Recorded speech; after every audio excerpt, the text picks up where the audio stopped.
Eagle FM lets you express your constitutional rights of freedom of expression without fear of favor. This is actually, to put it mildly, an economic scandal. Fraud. So Not fraud, it's a scandal. Why do you give a tender to somebody who does not have capacity to build? Why should you do that? You know a person that does not have a capacity to build. Eagle FM lets you talk. That's why I'm always telling people in Parliament, let me not take up my Katatura menace. Right. Because I grew up in Katatura. And I will not hesitate to tell you off if it is needed to do. Be part of the debate by setting the agenda. My response in terms of Rwanda at 6% is that we had been there before. We've had 6% growth before. It's not something that Namibia has not achieved in the past, and it's not something that Namibia will not be able to achieve in the future. Eagle FM, the eye. Eagle FM lets you express your constitutional rights of freedom of expression without fear of favor. This is actually, to put it mildly, an economic scandal. fraud. So Not fraud, it's a scandal. Why do you give a tender to somebody who does not have capacity to build? Why should you do that? You know a person that does not have a capacity to build. Eagle FM lets you talk. That's why I'm always telling people in Parliament, let me not take up my Katatura menace. Right. Because I grew up in Katatura. And I will not hesitate to tell you off if it is needed to do. Be part of the debate by setting the agenda. My response in terms of Rwanda at 6% is that we had been there before. We've had 6% growth before. It's not something that Namibia has not achieved in the past, and it's not something that Namibia will not be able to achieve in the future. Eagle FM, the eye.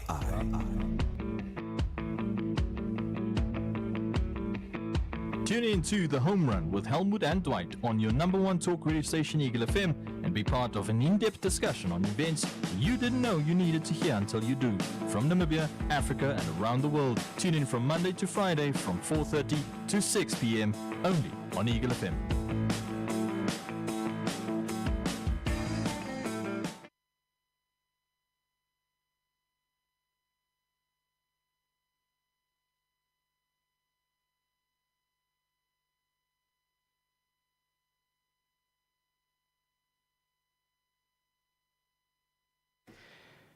Good afternoon. Welcome to Home Run with Helmut and Dwight on Eagle FM. It's a Thursday, the 16th of July, 2026.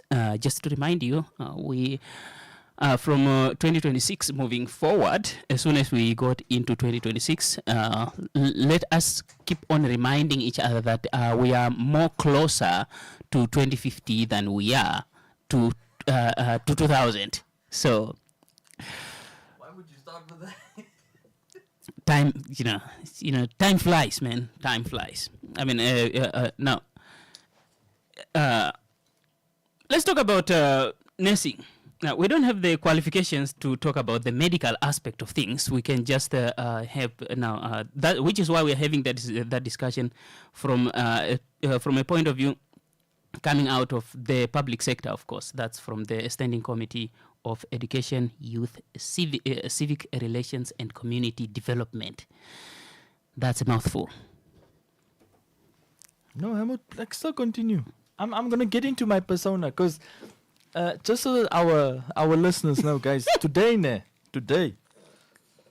Afrikaans we say there's a word that said a loosing. Now that means it's a beating so severe that you actually feel sorry for the person getting the beating, even though there's potentially a justification for the beating. But I'm not beating anyone. No violence. We don't advocate for violence here on Eagle FM. Yeah. Please, guys, this is metaphorically. When I was when I was going through all the materials of today's home run, the first thing that came in my head was the Afrikaans word "diermekaar," and the first time I heard it, and this is past diermekaar. It's a good thing you identify diermekaar. This is past diermekaar. So in 2015, just the beginning of 2015, we just I was in instrumentation mechanics class with just a bunch of classmates, and we're doing practicals. So you'd be given you just be given more like a model of a circuit board.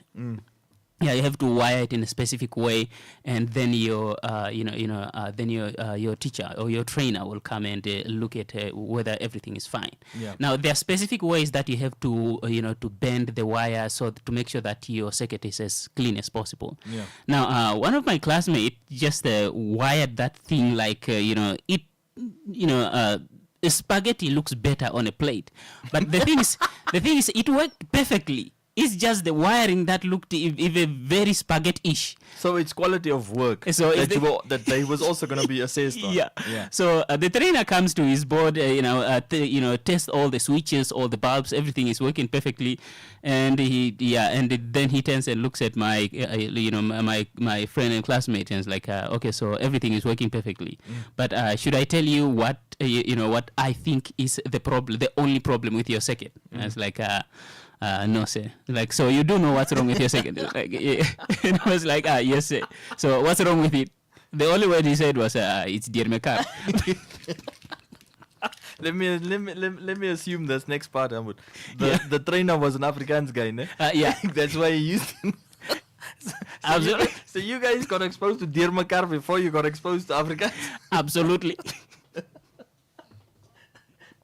I can imagine that conversation. Do you know what this is? Yes, sir. Dear Mekar, ne? Yeah. Yeah. So look, everything worked perfectly. Yeah. Now, the reason why I agree with you when you say that today's discussion in terms of a regular let's just lay the foundation first of today's discussion. A few days ago, that standing committee with a very long name, that's a standing committee of education, youth, civic relations, and community development.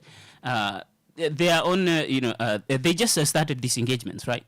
Yeah. So this started at the start of July, just so that people know. And actually, Hamud, it was like a 2-day thing, like a Friday, because I went on a Friday. Yeah. I recorded that recording that you listened to was on a Friday. The next one was to meet with student unions on the Saturday. Now, obviously, what I've assessed specifically of student unions is that the discussion becomes entitlement discussion. It doesn't become like this. This. Let's try and find what potentially is a pathway to identify things from here. Mm-hmm. Hence the reason why I didn't go to the Saturday session. But what you probably also heard in this audio was that it seemed like within the first 2.5 presentations already at the start of the discussion, the discussion is closed. Because it answers itself. Now, because just from the first, by the time that you get to the third presentation, you have already had at least some conflicting regulatory issues being pointed out by both representatives of just the first 2 or 3 tertiary institutions, nursing tertiary institutions. No, but it's conflicting to the MPs, not conflicting to them.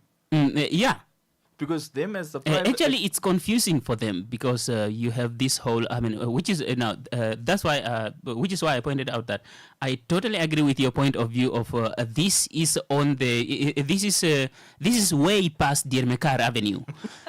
this is something else. Yeah, because look, my friend's circuit that I described earlier. His circuit worked. It's just that the layout had a little bit of a mix-up.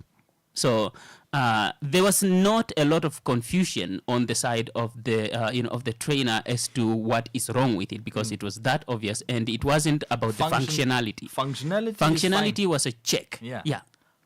What is it's going the on? Layout. What's up with your internals? Now, the Dear Mekar in this regulatory, regulatory issue, especially in relation to the discussions that was had with mostly, from the audio, mostly a private institution, healthcare, private healthcare institutions. Is not that healthcare training? Training. Yeah, if you say healthcare, then they are actually giving health. Oh boy. Yeah. So they're just training the healthcare givers. Private health training facilities. All right. Now, They seem to be because there are different institutions involved in the approval of accrediting, approving and accrediting new institutions. And their courses. You have to Yeah, differentiate. and their facilities. And their courses. Helmut, because you will have, let's say, the business registration, Yeah. like a BIPA situation, which is obviously also BIPA. Then you've got the facility that needs accreditation, Yeah. and the course. I didn't know. I thought the accreditation is just you in name and everything you are doing. I know, right? Because the first thing that you can think of when you talk about accreditation is NQA. That's it. Yeah. And That's, and that's possibly NTA. Is the one that pops up more often, Yeah. and then followed by NTA. Yeah. By the time that you get to, you realize that there are actually multiple institutions. You're not just talking about NTA and NQA, because NTA is this your national training authority. So if you are going for things that are more hands-on, you can't go. You will have to go through them. But you also have to align with NQA. There you go. Now here's what NQA does. NQA can give you an accreditation for you, the facility, and not your course. You're laughing, Elwood. You're Okay. laughing.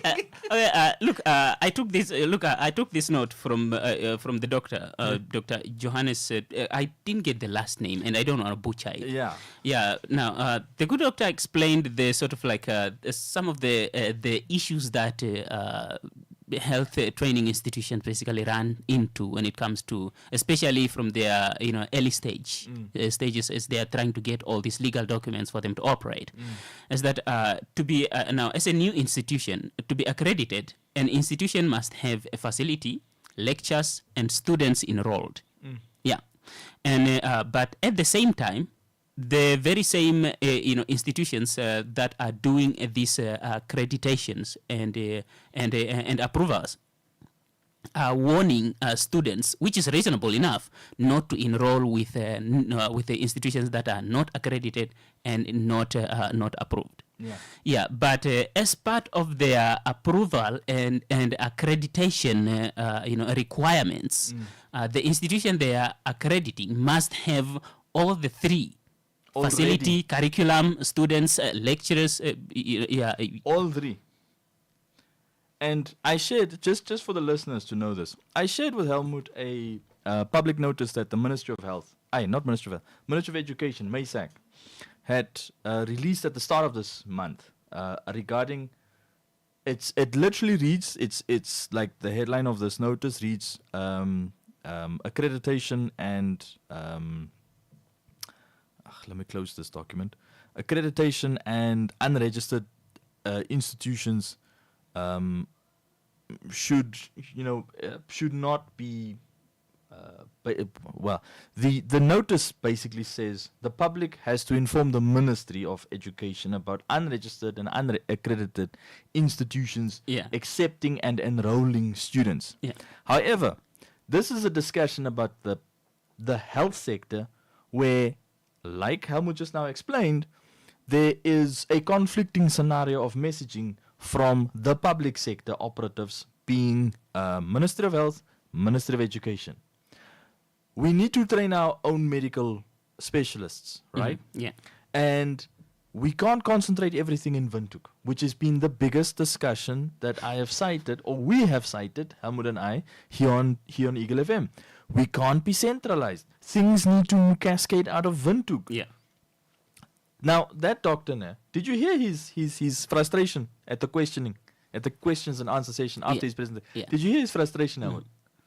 Where the one MP asked him about accreditation, and then he asked, what must I do if the person who has to come and accredit me is sitting in Windhoek? And he's most based in Oshakati. Yeah. Or is it Oshakati or is it Ongwediva? Must be one of the two. Yeah. And he says, I'm based over there. And this person has to travel from Windhoek to go and open up there. A sister standing committee. So that's that's an interesting one, because it keeps bringing us back to it doesn't matter which organization we have, which discussion we have in terms of either service provision or basically mostly service provision, Yeah. especially in the public sector. if it's something that involves the public sector, the discussion of centralization always pops up. I mean, it popped up with the micro lending, exactly. Yeah, with Namfisa. The same thing. And Namfisa was asked one question: do you have officers across the country to deal with? Because how do they identify that the major symptom is that much of it happens more outside Windhoek. Yeah. The exploitation is the greatest outside of Windhoek. And when they were asked, so Namfisa, how are you going to address this issue? Do you have officers across the country? No, we do not. Oh, so you're only Windhoek based, but you're representing Namibia. Air conditions, buddy. Air conditions. I know air conditions. I know, Helmut, but that's the concern. That's the exact point that we've been driving home here on Eagle FM, on the home run, is that we can have the lovely NDP 6 and Harambee Prosperity Plan 2 and NDP 5 and Harambee Prosperity Plan 1. You can go back in history, ne? Namibia's biggest hurdle is because we are too centralized with our particular initiatives. Yeah. Okay, so now I bring it to this discussion. So that was the micro-lending was a sister standing committee of this standing committee. Yeah. Helmut, you were still going to make a point with your introduction first before I go into my bad cop mode. And I can't hold back anymore. Yeah, look. Just to wrap up my point, my point was, it doesn't matter what discussion we have. Yeah. It's especially when the public sector is involved. Yeah. Decentralization is going to be will almost always be part of that hurdle that we are trying to navigate.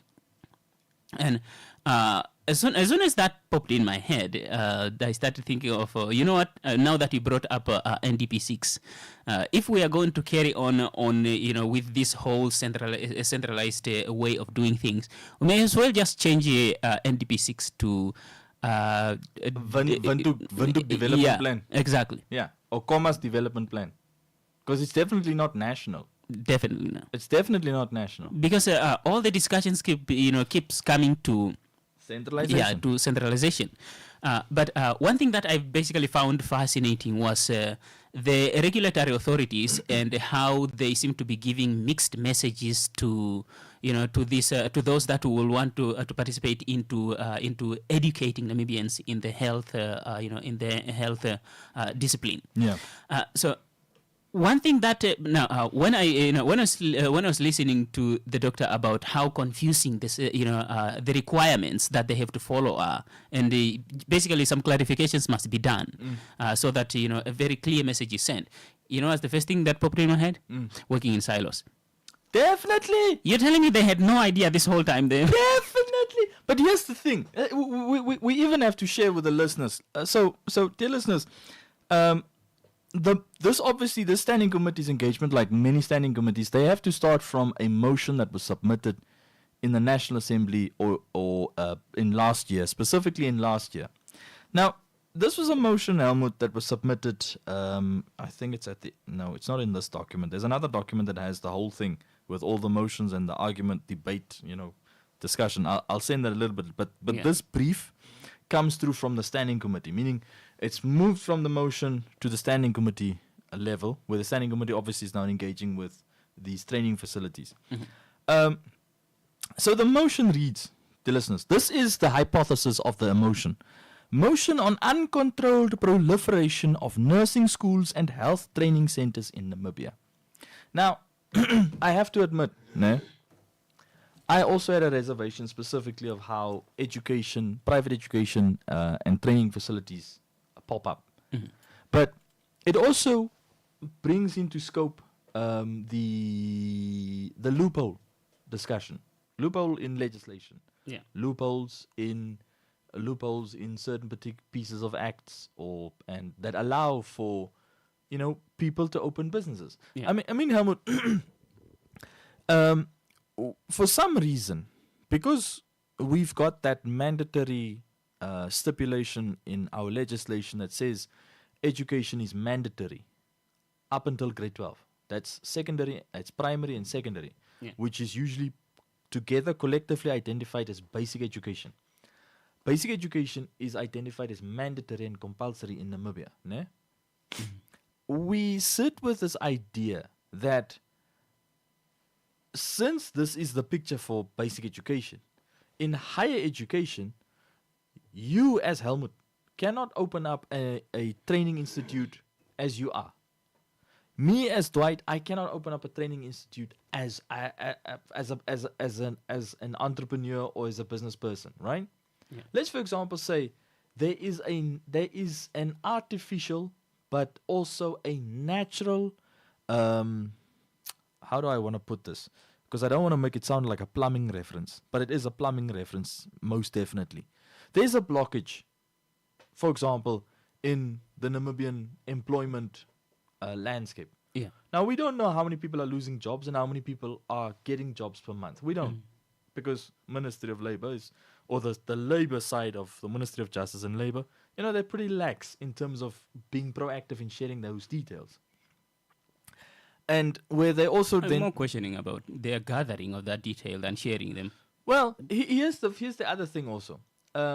They highlighted that electronic platform of theirs that is supposed to host all vacancies in Namibia. Yeah.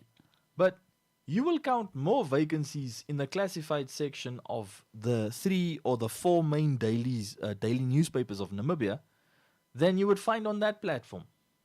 And then you would ask the question of compliance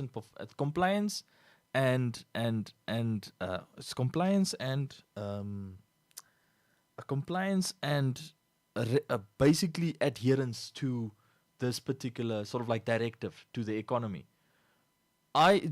You as a private sector business, you will place your advert where you feel you want to place your advert, Helmut. Yeah. You will make a decision on whether you want to give a media company business of pay a media company to broadcast your message on the kind of vacancy that you're trying to project out there to an audience of that media company.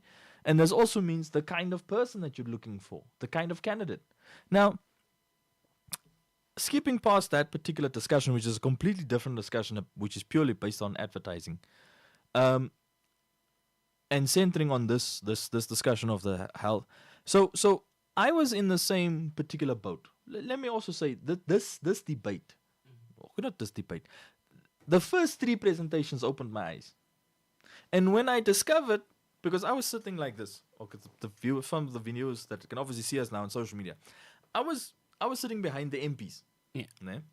And on the opposite side of that boardroom is the whole of the people that have to present, which are private institution representatives, the three big universities, and the other slightly bigger private institutions at the end, because they were like populating the whole opposite side.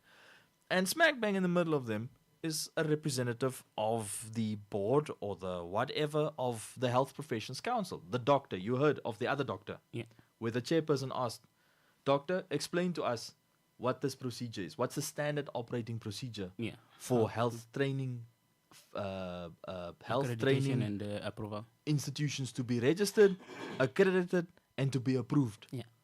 In that line, Helmut, in that line.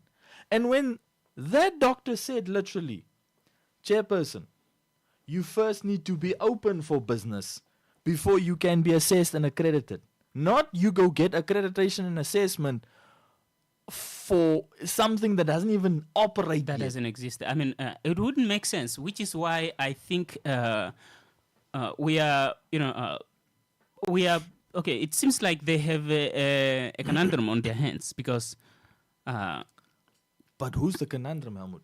Look, here's the confusion. Here's the confusion. Like they pointed, like they pointed out earlier in the beginning of the presentation, that parents, these trainees, or these students, these institutions have financial requirements that the students have to meet. We are talking about your school fees and all the associated costs And of for paying outstanding fees if you've completed. Now, all those things. Basically, you have parents, either directly or indirectly, that are paying for these students to be trained at these institutions. So you will obviously want the parents and the student to be assured that the qualifications they are studying, they're studying for, Are legit. are legit. It has gone through all the regulatory bodies in Namibia and has been given a green light to go on. Yeah. And that when they get out on the other side of on the other side of this course, they are not going to be told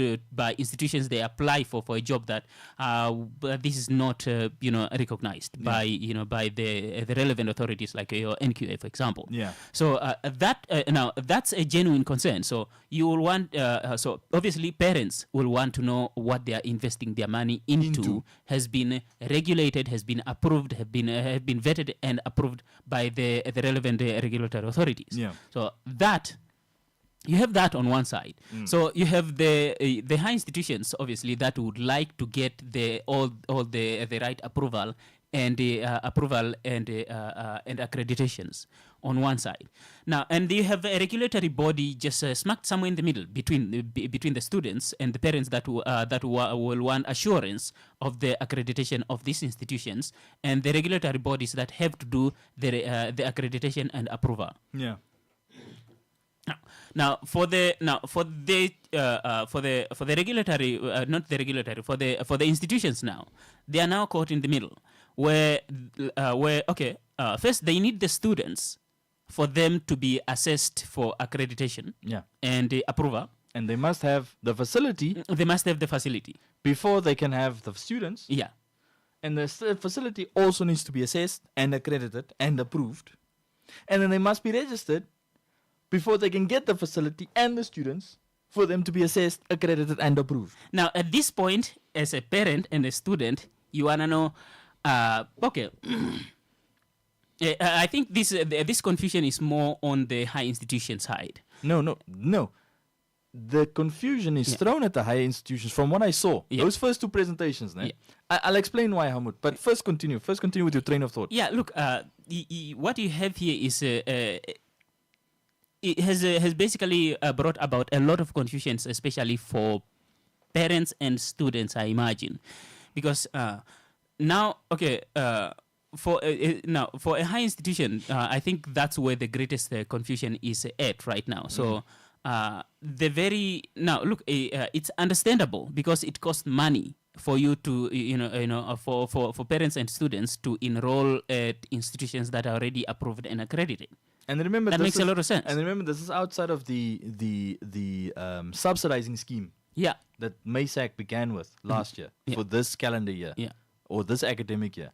So obviously, because I can also see a question that the parents probably ask these students, but isn't this institution accredited? Yeah. Aren't they part of the subsidization process? Yeah. In higher education? And if both those answers were no, you can see someone ran to their closest member of parliament, political member, and and remember, this thing seems to be operating illegally. Go and investigate. This is technically what's also happening. That's part of that particular argument. Look, the confusion I find here is a very interesting one from a technical standpoint. Yeah. Because the students are required for assessment that leads to approval and accreditation. But students are also told to avoid unauthorized and unaccredited institutions. Yeah. Right. Now, as a high institution, how do you meet that requirement of... look, it's not like you can make up dummy students that will just be there for approval purposes, and then at the end of the day, you can just get the real human ones. Yeah. Yeah, you will need the students here. And also, if you can look at it, the confusion here is, I think, is on three sides. Because even if you look at it from an accreditation and authorizing, entity standpoint, what you have here is, how would they assess and accredit an institution that doesn't have all the things that they require? Do they just show up at a place and assume? Now, let's just assume this class was full of students, and there was a lecture here. How do you go about presenting your curriculum? Exactly. it's kind of difficult, if not With what- borderline with what impossible to do lectures? without lectures, without the institution, without the students. Without a whiteboard, a black chalkboard, without chalk, without a projector. You'll be playing house. Look, In a subtle way of saying yes, Helmut. In a subtle way, yes. House, because houses is all about imagination. exactly. Let's imagine we are parents and they are kids, and this is the house, and then everyone is looking at where the walls. Look, I don't want you to get paid because of that. Look, I don't know how we're going to find the balance here, but the confusion is a very. There is no balance, Helmut. There is no balance. There is no Look, balance. as an accrediting authority, you are talking about your HPCNA, you are talking about your NDA. Now, they obviously, they need these requirements for them to do a proper assessment. Yeah.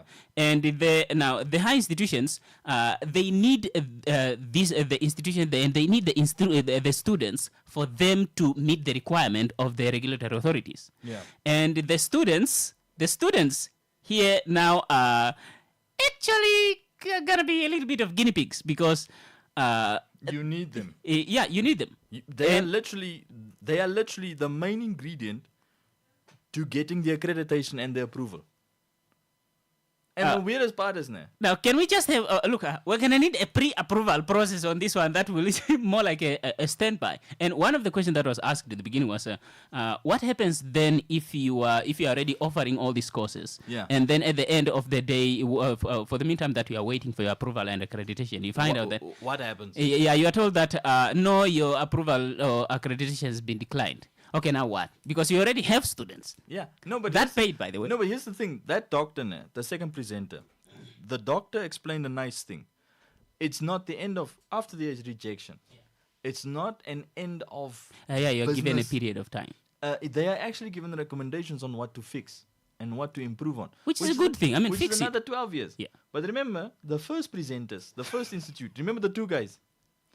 The first presenters were asked the same question in terms of, What if? What if? Yeah. And they cited specifically, they only offer 2.5 year, because both the first two presenters said they offer 2-year courses, specifically for certain things in the medical, sort of like in the medical care realm. Now, Helmut, I've been observing this situation. It seems like there's a ton of courses on offer in the medical, in the health industry. Yeah. A ton. And this is minus. There are a lot of field of specialization in Yeah. like all other fields, so it will make sense. Just to and let me tell you that this is how I see specifically doctors and nurses. They are technically the mechanics and the assistant mechanics of the human body. Yeah, I know it's a sick joke to make. they are the technicians. They Basically. are the technicians and the mechanics of the human body. Yeah. But to discover that there are so many things, because the same two, the first two presenters, they had totally different courses from each other. Yeah. Totally different courses. And this particular conversation showed also, okay, so we've got this, there's a nuance to the skills we need in the health economy, in the health industry. Yeah. Okay, now I'm getting to my bad cop persona. Uh-huh. Now we start. So, I have to make a confession here. I was also in the same boat as this hypothesis about it seems like businesses are operating without necessary accreditation, registration, XYZ, all those compliance factors. But then, if you rub the dust, the sand, Of your eyes. the mud and the muck out of your eyes, Helmut, you realize this is how we are as humans. You have to start a process first in order for the process to then be aligned to, let's say, public sector requirements for compliance and registration, all those things. Yeah. I mean, how many times have I not seen, in terms of just in Namibia, businesses that open up and then the thing is not even registered here in Windhoek, but the thing is operating outside of Windhoek. Yeah. Established business, old business, family business of more than 50 years, and then let's, for example, say something like independence happens in 1990. Now that business owner has to hear about business registration, company registration, projections of cash flow, and they're like, what? Bruh, I just make the money. And I eat the money. It's not my money. So the whole discussion about, bringing in things that makes the sector or this business venture look formal on paper. Yeah. In some cases, I can understand it is noise that business owners, professionals in the industry would like. They would like to get rid of this clutter, because to them it looks like clutter.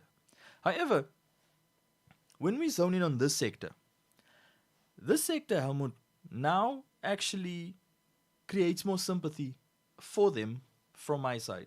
Yeah. Because I thought, Them students, regulatory authorities or private the institutions? business owners. Okay, business owners. Because Helmut, many people forget when you go and look at the philosophic outreach or the philosophic position of the private sector, and you take every product and the product's origins or the business owner's origins. For example, people are now talking, complete. I'm not talking about the leftist and liberal political activists of the world. They now paint Jeff Bezos as like the world's most evilest billionaire that possibly exists. But when Bezos opened up Amazon, 20 years that direction, he was just viewed as a basic human who was trying to get a good idea in his head off the ground, and it should become, just become this wonderful e-commercial product or business or entity in the broader global economic sphere. And at that stage, Jeff Bezos was lucky. Globalization was about to just rapidly Get in full fly. swing, yeah. Ne? Now, I could see Helmut as I was sitting, because I was sitting now behind the MPs and the guys were now presenting. I could see and I could hear from the presentations, because I walked in there with a bias. I'll also be honest, I'll confess this. I walked in there with a bias in terms of the bias was, people are trying to cut corners in terms of, just to make Offering money. running the institutions they're running. Exactly. Okay.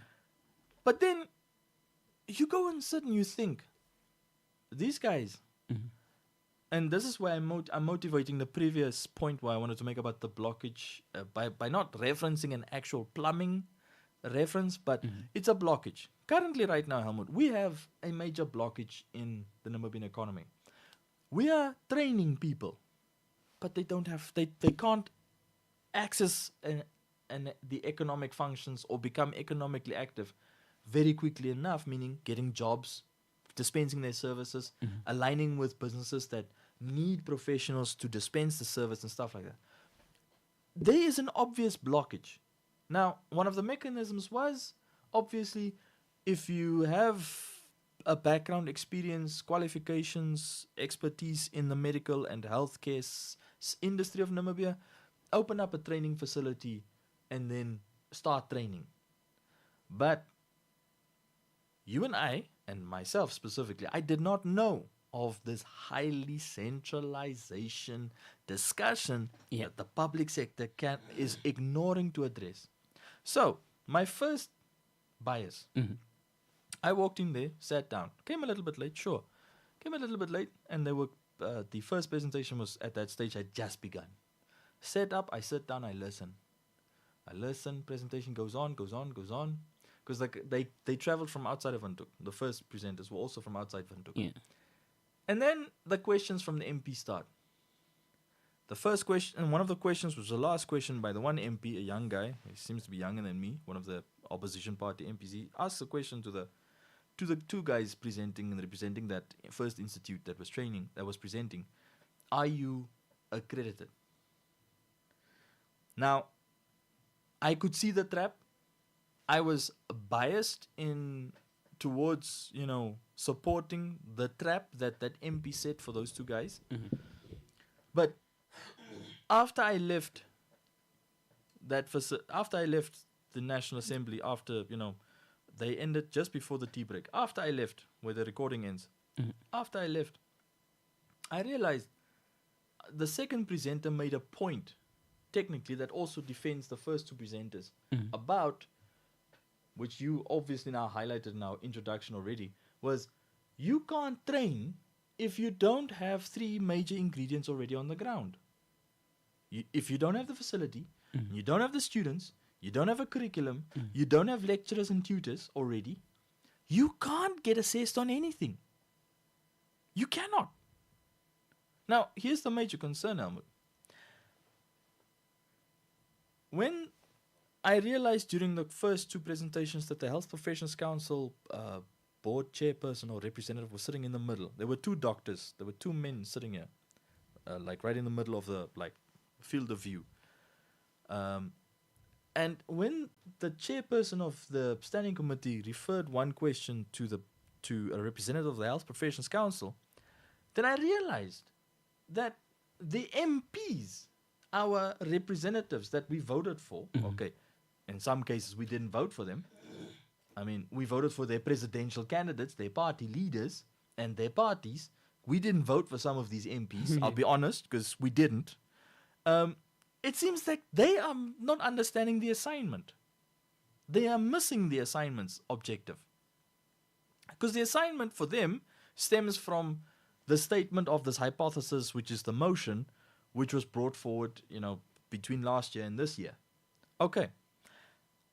The next thing, Helmut, that sort of also made me aware of a situation here was the contradiction of that press statement from MASAC that I sent to you just before we began, and some of the questioning from the MPs. Now remember, when with the first presenter, when that MP asked the private institute, "Are you guys accredited?" I could see the trap. I was actually hoping that the guys said, "No, we are not registered, just be honest." But then they said yes. And then the MPs quickly verified there with a list of documents. They were sitting in front of them and they said, "No, why are you lying? We can see here that you're not accredited." Yeah. But then the next realization popped up, Helmut, when the MPs also said, and they revealed this, that they met before this engagement. They met with the NQA and the NTA and with the Health Professions Council to understand how accreditation Is conducted. and registration is conducted for private training institutions, training professionals for the healthcare sector. And then I was like, okay, so you were, but then I realized this is just sort of like an exploratory exercise that the MPs are doing. Until that. So it's one of those things where you already know the answer, so you just want to. Yeah, you just want to see if they're going to actually say yes or no, and what the course of the direction the discussion takes from there. Yeah. Until that doctor that did the second presentation showed up. He shows up, Helmut, and he explains things. He answers the questions. Because here's the thing, from the first presenters, I think they were nervous because they were basically put up first to present. Yeah. But the first presenters didn't actually answer the questions of the questions that the MPs sent to them and the brief for them to answer the questions in a chronological order and to keep it as short as possible. So obviously the MPs, they were generating some sort of a obvious reaction to the first presentation. Second presentation comes along by that doctor. He answers it spot on. Crisp, concise, sticks to the assignment at hand. Yeah. Then the questions start. And then the one MP, I won't mention names, but she's from the ruling party. She asks a leading question. I know you heard the question. Yep. She asked the question, she makes a statement and then she says, "Don't you agree that there's a proliferation of private institutions?" Now, how do you ask me, as a business owner in the same sector, that I think there's too many of my competitor? What are you asking me to do? To say yes, so that you shut down the other competitors or potentially shut me down? Okay, now that you brought up the point of sort of like the line of questioning, I started picking this up from our MPs when I said I started picking this up, I mean how interesting the line of questioning is for our MPs when they are doing this standing committee type of initiatives or more like engagements. Yeah. And during the was that 2023-2024 the Oshakati courtroom door with the standing committee on constitutional and legal affairs. Yeah. They met with when they met with the judiciary. They asked one question that seemed to have should have been obvious for me, for people coming from a standing committee on a parliamentary standing committee. They are coming from parliament. Yeah. So these are our lawmakers basically. Now, one of the questions that was asked was, okay, since there is a sluggish, because the one of the main part of the question that they tried to get answers of is, why has it taken this long to replace one door? And now, just from the beginning of from the beginning, they understood that because in the report, in that report, the standing committee themselves point out that when they met with the with representatives from the Ministry of Works, they were told yes, it's basically they were basically told it is easy to replace a door. We know that, but since there are procedures in place that we have to follow, those procedures are the one that are making things. Which is the Procurement Act. Exactly. Yeah. So now they point this out in the beginning of the report. But when I watched the video, when I watched the video of that presentation, one of the standing committee representative asked a question. And the question was, are there any other means of sort of like fast tracking this type of thing so that you can quickly more like procure something, so that it doesn't take you 5 months to replace a door. Yeah. And that's when I was like, okay, hang on a second. If you're an MP and you are here to have a procurement type of engagement, you should know that the Public Procurement Act has a provision for emergency procurement. But the thing is, and I like how, and that's what the judiciary told them. Yes, there is type of emergency procurement, is the Public Procurement Act makes a provision for that. And the weirdest was those MPs actually wanted emergency procurement to be a thing. And literally, what did one of the Auditor General's reports say about Ministry of Health? Oh boy, you are placing things under emergency procurement which should not be there. Yeah, look, and that came, I think, just the following year after the Oshakati courtroom door of the Constitutional and Legal Affairs Committee engagement with the judiciary, and that's what the judiciary. That's exactly what the judiciary told them. That look.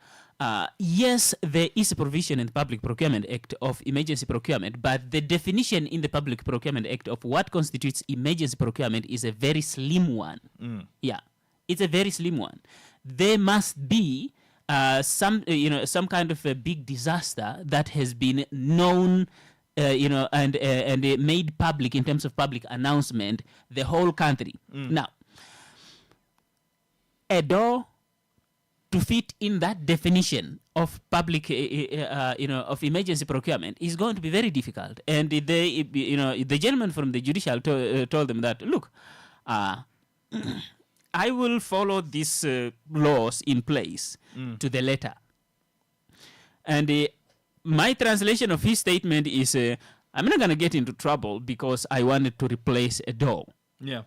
In other words, until you change these laws to make for emergency procurement to be wide enough to fit in a situation like the one that we are dealing with at the moment, which was replacing a courtroom door at the time, I'm not jumping through hoops to replace a door because I know that later I'm gonna get into trouble for doing that. And the Ministry of Health did the exact same thing, and guess what? Ended up having a whole report on exactly the same thing. Yep. Which I had a good time. Shout out to the Ministry of Health. Now, you remember we both had a good time on that scenario. Look, I think that is pointing to the technicalities that comes with the legislations we have in place.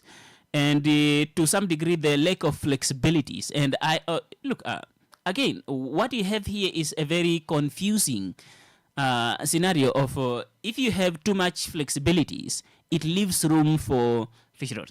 But if you have too much, if you have less flexibility, Why are you whispering it?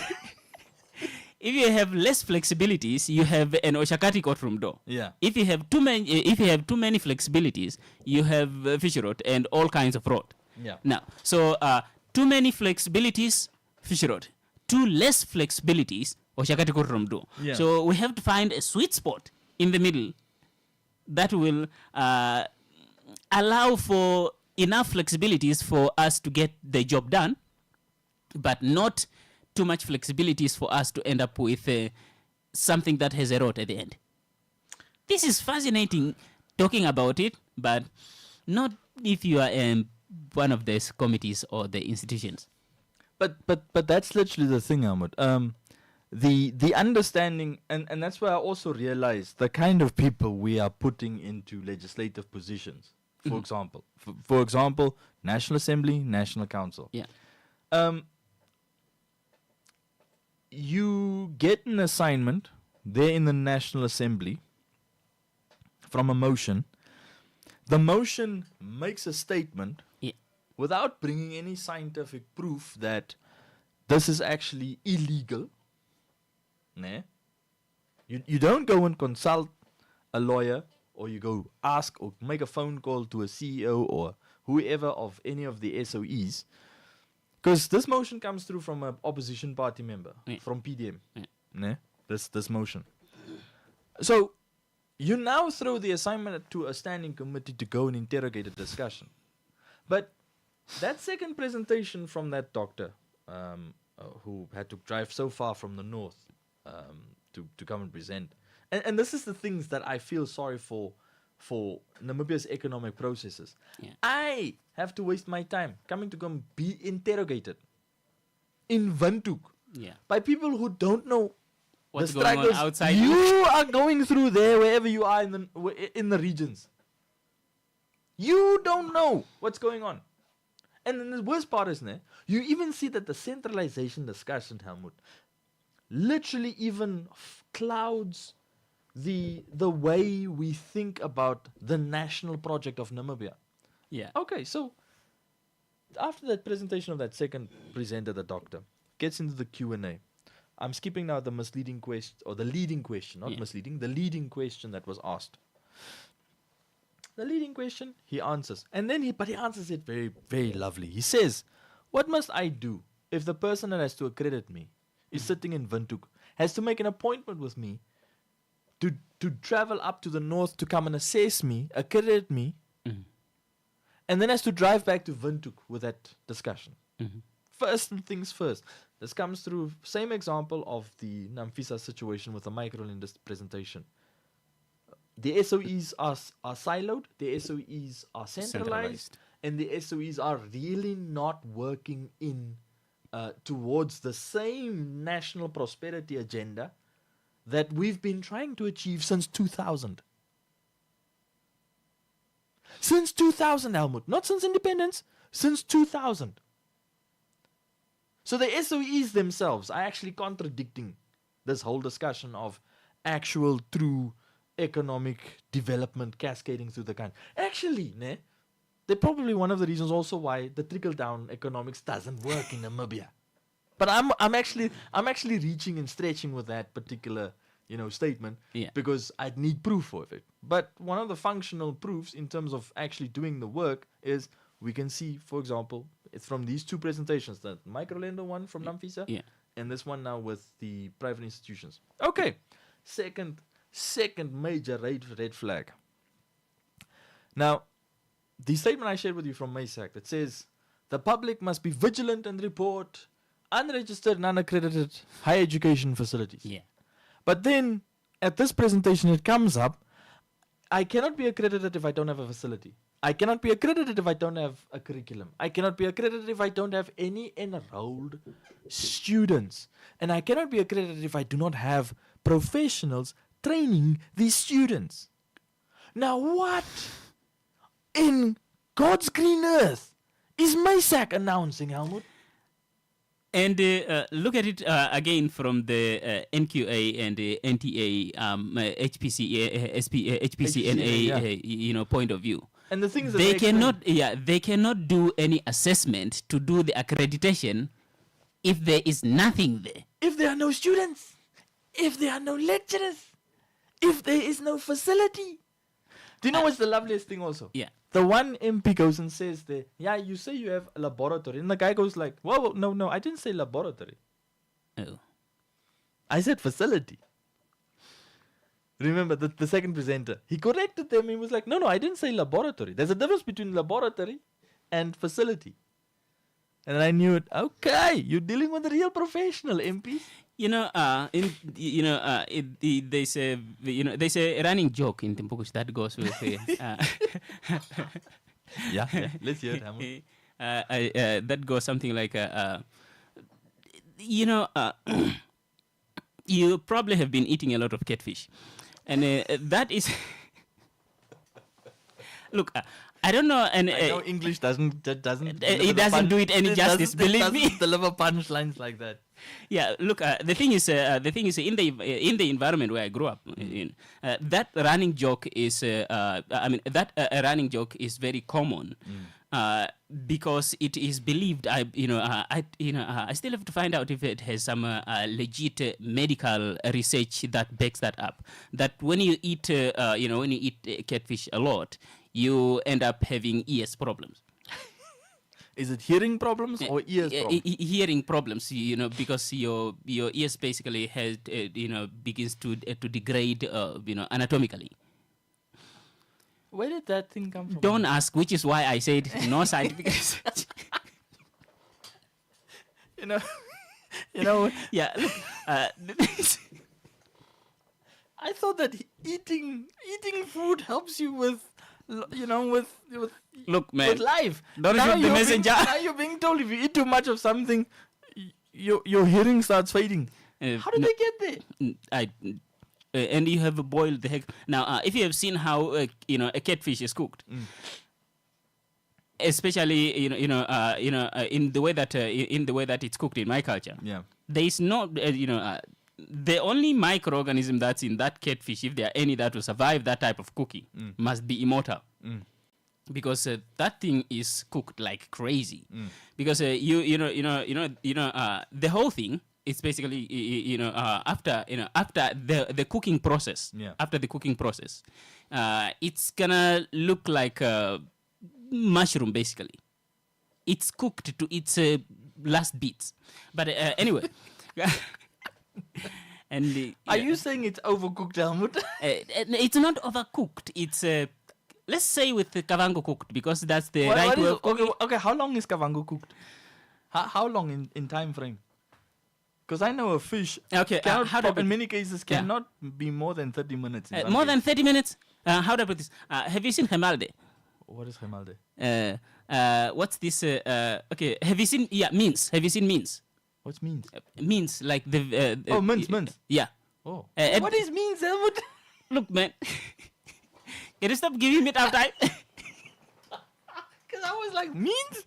MEANS? Yeah. You see, at the end of the day, that's how. That's basically how how a catfish that's cooked is gonna look like. Mince without a sauce. It's just mince with salt and pepper. Yeah. Okay. That's how it's gonna look like. Yeah. After it's cooked like crazy. It's definitely cooked beyond 30 minutes. Yeah. Yeah. Now, the thing is, coming back to this, the reason why I brought that up is look, I totally understand. Maybe the MP misheard, or it's just the lack of understanding on the technical differences, and that's not something that's new. That's basically, I would be asking the same question if I was having a conversation with someone from a different discipline, because I don't know the terminologies and how they are applied in that discipline. Yeah. And remember when we had a cybersecurity discussion here? Yeah, the two gentlemen that came here to explain the different terminologies that are used that are more often confused by those of us that are not in that discipline. Yeah. So the facility and laboratory That's a little bit obvious, but no judging. But here's the thing now. You now have one big problem here. This motion of this health training institutions here in Namibia and how they are regulated, how they are registered, and how they are approved, and their accreditations. Yeah. That motion was passed. That motion was passed in Parliament, and then Parliament decided to send a parliamentary standing committee on a fact-finding mission to sort of like answer the question. And these initiatives, I like these initiatives not only because they produce reports like this, which can be discussed which can be openly discussed on a national level. It's part of growing up as a country, not only academic-wise, but also economic-wise, because you are talking about the future of our of Namibia's medical practice. Yeah. Now, when you look at it from that standpoint, you begin to realize that there are a lot of players that are involved in the paperwork that have to do with approving this. But before sending these parliamentarians to sort of like try to find an answer to the proliferation of health training institutions in Namibia, and they met with the regulatory bodies like NQA. Now, didn't they have this? Like take for example the representatives of NTA, NQA, and HPCNA to sort of like look at how does this process of accreditation works? Yeah. And what are some of the challenges that they are facing, and if there are any contradictions in the legislations and requirements that these three institutions have in place, because it was pointed out by the institutions that have to go through all these 3+ regulatory bodies. Yeah. Now, I feel like that's something that the MPs should have learned from the regulatory bodies themselves. But it didn't come out like that, Hamud. Remember the first Q&A, ne? Yeah. It sounded like they had all the cards. If we're talking now in poker references, Yeah. it sounded like they knew the picture. The regulatory authorities have everything in check. They The are not the regulatory problem. authorities gave them a presentation because they said so with Yeah. the first presentation. Yeah. That they first spoke to NTA, NQA, HPCNA, and Ministry of Health Yeah. about how the supposed process works. Yeah. But when two private sector entities came and said, you first need to be active before you can get assessed Yeah. and accredited and approved, then what were they presented? Because even the HPCNA guy that was sitting there, Yeah. because the chairperson of the standing committee, Madam, what's her name, Marilyn, when she bounced the one question to the representative of the Health Professions Council of Namibia, and she asked, "What does it sound like to you?" And then he said, "This seems to be the standard procedure in the sector, which is sort of like quote unquote a how can I call it? Like an agreed upon process between Yeah. these entities that aim to provide accreditation and approval Yeah. and the private sector training facilities." Now, if this is the situation, my question still stands, Hamud. Where did this MP get this hypothesis that these facilities probably are in some way, not legit? And they met with the Ministry of Health, right? Yeah. So the point of the sort of like seemingly very mixed up requirements that the training institutions has to meet for them to be accredited and approved. Now, those things are popping up at around the same time that the Minister of Health, who the MP said they met, pointing out, basically warning, and that's reasonable enough, warning parents and students not to enroll in institutions that are not approved. Again, what I'm seeing here is what was pointed out in relations to the Ministry of Agriculture and Ministry of Environment by the Office of the Auditor General, that there is a silo type of working taking place here. Yeah. Because From my point of view, the Ministry of, if the Ministry of Health and the Ministry of Health representatives, HPC, NTA, and NQA came together and looked at how, at that whole accreditation process, from the standpoint of the private institutions that require their approval for them to operate, I think they should have seen this conflicting scenario of, of the Ministry of Health saying, telling the whole, and also it's not just the Ministry of Health, by the way, the NQ and both, and all these regulatory authorities, because they fall under the Ministry of Health. Now, not only are they telling students and parents reasonable enough not to enroll at institutions that are not approved and accredited. Yeah. Because again, it costs money. You don't want to pay a lot of a ridiculous amount of money for, in tuition and other fees for your for a child, only to find out the institution has given your kid qualifications that are not accredited by NQA. So that's And understandable. I'm going to tell you a story of an accredited institution that has done that. No. But yeah, No. finish that point first. I think what the good doctor pointed out in the second presentation. This, I feel like this is something that the Ministry of Health and the regulatory authorities that are involved in accrediting and approving and registering all these institutions before coming to an engagement like this, because it came out, at least to me, like this Ministry of Health and its agencies are working in so much silos. I had to get that from a private institution. Yeah. And that these MPs, technically, they had an engagement beforehand, before being told, hey, listen, guys, it's not my problem. I'm training people in Oshakati, and there's no representatives to come and assess me from the town, from Ongwediva, from Ondangwa, Because everything is centralized. because everything sits in Windhoek. Okay, now before you get to your story, it's a good thing you brought up earlier the whole trickle-down economic reference. Yeah. What that brings up is, I feel like our centralization, at least that's my conclusion from a very limited economic knowledge. So our centralization is one of those problems that's now putting a burden on City of Windhoek, having to subsidize pretty much the entire country. But that's the thing, Hamud. It seems like the same mentality permeates through some of our SOEs.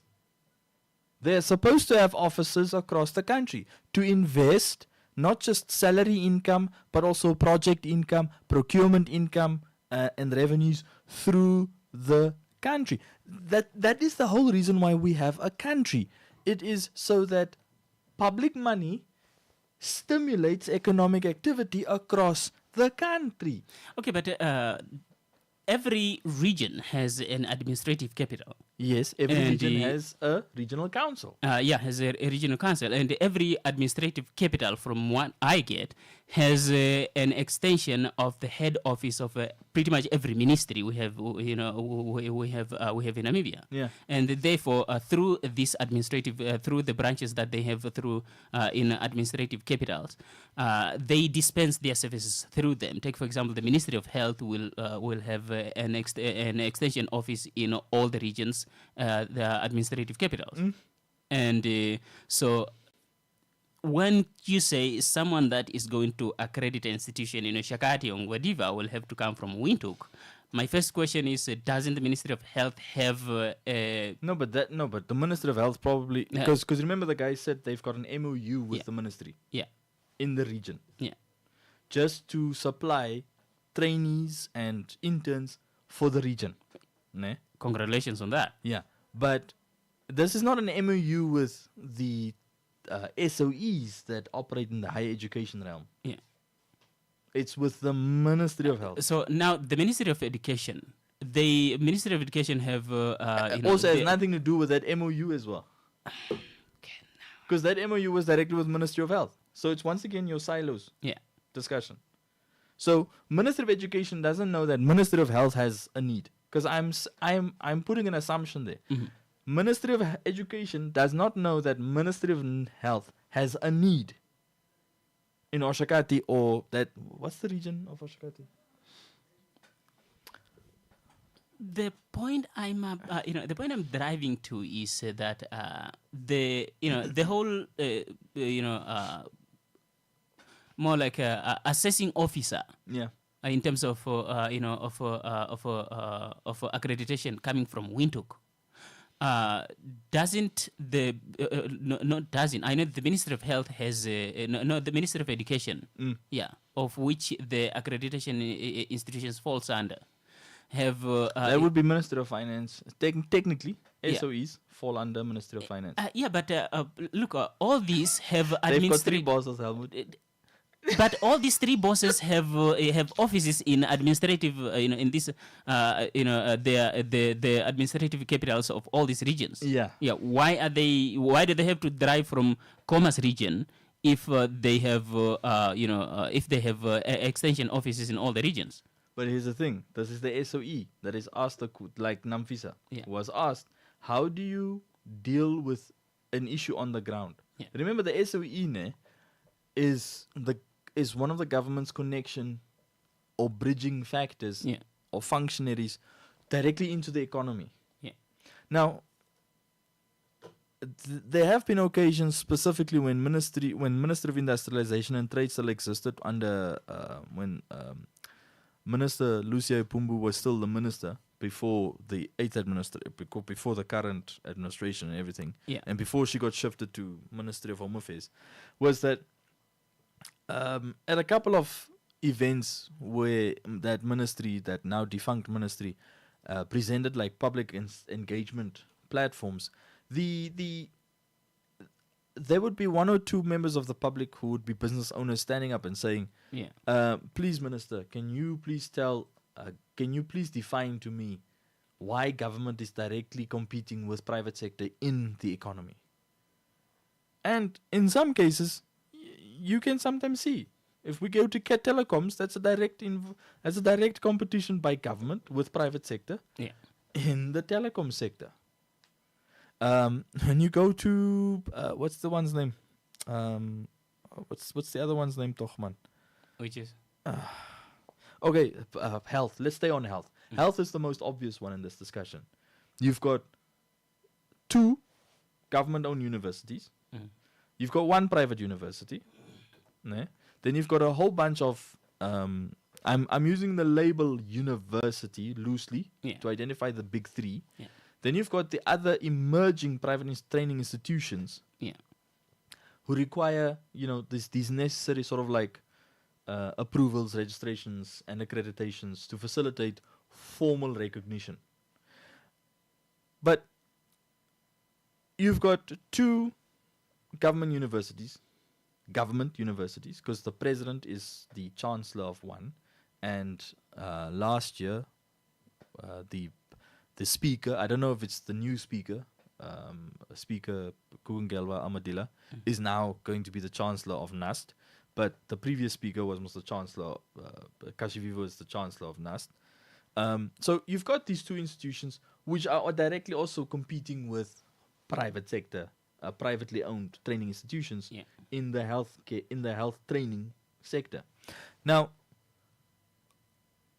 if we sit with that business strategy, that business ecosystem analysis right there, government is directly competing with private sector in the same sphere. Yeah.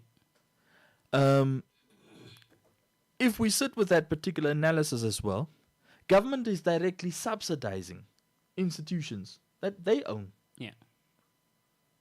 and not privately owned institutions. If it was, if the playing field was one of, okay, if you have a private institution, Helmut, and I'm a government-owned institution, and the ministry doesn't give me any subsidies for enrollment or anything to champion the national development, human capital development agenda, but the playing field is level, you can go apply for the same bank loan that I'm applying for, then you can see competition levels probably could be the same. But because things are lopsided specifically, you can only imagine specifically, okay, certain things are where the private institutions are directly competing with government institutions. Okay, let's take that obvious statement out. Now we focus on this particular talking point, this thing of the siloed operations, and it's a good thing you keep hammering on that point.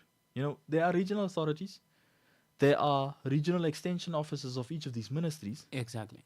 But you and I know already with NAMFISA that's not possible. And it seems like and from that second guy's presentation of this higher education, this training institution presentation, this guy literally said this person has to come from Windhoek, that has to come and assess him. Now your question is basically asking, so Why do they have to come from? why has the SOEs not expanded and opened up offices across the country? Yeah. Now I'm using SOEs loosely to encompass everyone. Everyone, yeah. Well, Helmut, the first and obvious thing that you could probably assume is a budgeting scenario. But who does the NQA compete with? Who does the NTA compete with? With no one. Yeah. They are the only ones that can approve and accredit and, give authorizations and basically recommendations for compliance to be met with regards to training in this economy. And it's also them specifically that have to ensure now with the green industries transition and just energy transition that Namibia has to undergo, that Namibia's vocational and training centers are up to scratch. And obviously, there's a lot of assessment with regards to that heightened attention for the green industries development, that we are also forgetting about basic things like the health sector. Now, the government wants to roll out, from the previous administration, the government wants to roll out that universal healthcare discussion.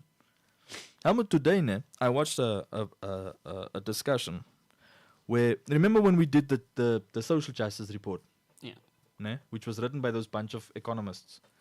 So one of those economists that wrote that report, they also then submitted a letter, like an opinion piece letter, but it was contributed with multiple of those authors of that report. A whole bunch of them also co-authored a particular letter that was submitted to the Guardian, that British massive publication, to basically justify things like a wealth tax for the super rich in the country. Now the lady now she was interviewed on this one digital platform, which is just a completely YouTube-based news and discussion channel, Novara, because I follow them. And the presenter, Michael, interviews this lady, and then she basically explains a policy that Namibia is trying to achieve here. But the thing that we are not incorporating in the discussion is the monetary representation of rolling this policy out. So, is it Thailand? Yeah, Thailand. Ne? Under Thaksin Shinawatra. Remember the disgraced... Because if you want to know what corruption is on a super level... Ne, on an industrial scale. What that guy did. But the guy, one of his sort of like milestones now was... a universal healthcare mechanism. A universal healthcare mechanism that every Thai person could pay 32 baht. The universal healthcare mechanism's name was known as 32 baht. Doesn't matter who you are in the country, doesn't matter what station of life you occupy in the country. If you go to any medical facility in Thailand, you only paid 32 baht. That is the national currency of Thailand. 32 baht, probably like $1 in today's, probably slightly more, but since it happened so far back.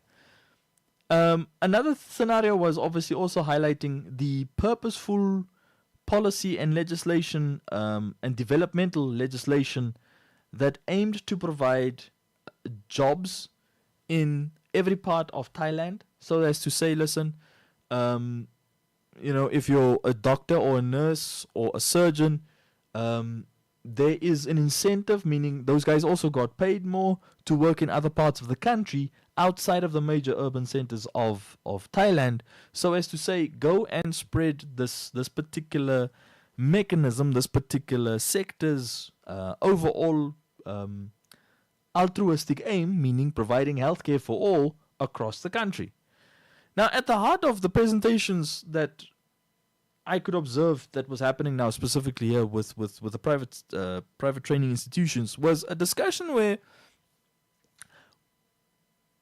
it was accusatory. The flavor of the presentations, of the discussion, the engagement, was one of an accusatory nature, meaning an accusation is made, which is the motion, which is also deemed as the hypothesis, which has to be basically rejected or accepted in one way or another.